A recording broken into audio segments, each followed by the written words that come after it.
नमस्कार भक्तों, आपका एक बार फिर से स्वागत है हमारे चैनल भक्ति की शक्ति में। आज के इस वीडियो में हम आपको राजा दशरथ के मुकुट का एक ऐसा रहस्य बताएंगे जिसे सुनकर आप चौंक जाएंगे और जिसके कारण श्री राम को वनवास हुआ था। बोलिए श्री रामचंद्र भगवान की जय हो। अयोध्या के राजा दशरथ एक बार भ्रमण करते हुए वन की ओर निकले। वहाँ उनका सामना बाली से हो गया। राजा दशरथ की किसी बात से नाराज हो बाली ने उन्हें युद्ध के लिए चुनौती दी। राजा दशरथ की तीनों रानियों में से कैकेयी अस्त्र शस्त्र एवं रथ चालन में पारंगत थी। अतः अक्सर राजा दशरथ जब कभी कहीं भ्रमण के लिए जाते तो कैकेयी को भी अपने साथ ले जाते थे। इसलिए कई बार वह युद्ध में राजा दशरथ के साथ होती थी। जब बाली एवं राजा दशरथ के बीच भयंकर युद्ध चल रहा था, उस समय संयोगवश रानी कैकेयी भी उनके साथ थी। युद्ध में बाली राजा दशरथ पर भारी पड़ने लगा। वह इसलिए क्योंकि बाली को यह वरदान प्राप्त था कि उसकी दृष्टि यदि किसी पर भी पड़ जाए तो उसकी आधी शक्ति बाली को प्राप्त हो जाती थी। अतः यह तो निश्चित था कि उन दोनों के युद्ध में हार राजा दशरथ की ही होगी।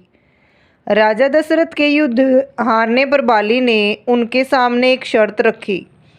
शर्त थी कि या तो वे अपनी पत्नी कैकेयी को वहाँ छोड़ जाए या रघुकुल की शान अपना मुकुट यहाँ पर छोड़ जाए।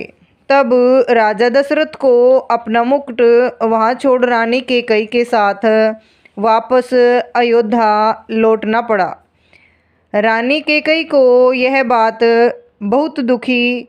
आखिर एक स्त्री अपने पति के अपमान को अपने सामने कैसे सह सकती थी। यह बात उन्हें हर पल कांटे की तरह चुभने लगी कि उनके कारण राजा दशरथ को अपना मुकुट छोड़ना पड़ा। वह राजा मुकुट की वापसी की चिंता में रहती थी। जब श्री राम जी के राजतिलक का समय आया तब दशरथ जी व कैकेयी को मुकुट को लेकर चर्चा हुई। यह बात तो केवल यही दोनों जानते थे।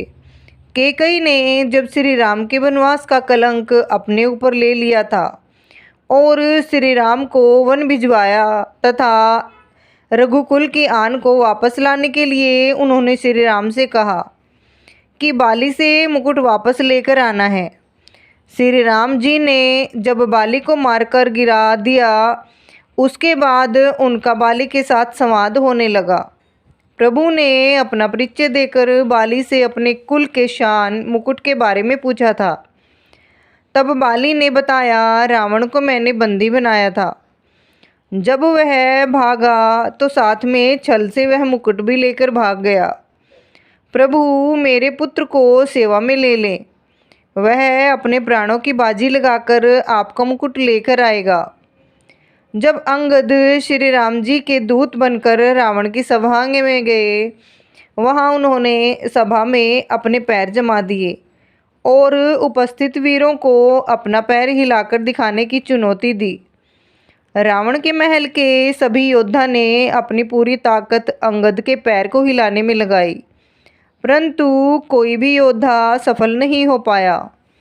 जब रावण के सभा के सारे योद्धा अंगद के पैर को हिला न पाए तो स्वयं रावण अंगद के पास पहुंचा और उसके पैर को हिलाने के लिए जैसे ही झुका, उसके सिर से वह मुकुट गिर गया।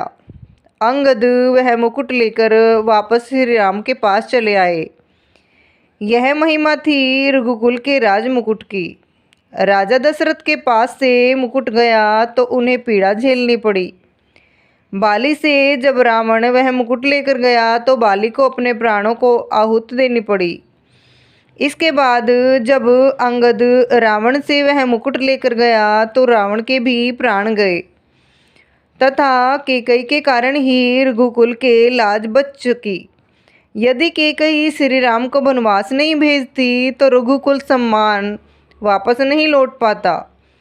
कैकेयी ने कुल के सम्मान के लिए सभी कलंक एवं अपयश अपने ऊपर ले लिए। इसलिए श्री राम अपनी माताओं में सबसे ज़्यादा प्रेम कैकेयी को करते थे। श्री राम कैकेयी माता को इसलिए भी बहुत प्रेम व आदर करते थे क्योंकि कैकेयी के द्वारा ही उनका अवतार लेना सार्थक होना था। तो भक्तों, आपको ये कहानी कैसी लगी तो प्लीज़ एक छोटा सा कमेंट करके ज़रूर बताएं। और अगर आपको ये कहानी अच्छी लगी हो तो लाइक करें और शेयर करें। और इसी तरह ऐसी ही रोचक और धार्मिक कहानियाँ सुनने के लिए हमारे चैनल को सब्सक्राइब करें। बोलिए श्री रामचंद्र भगवान की जय हो।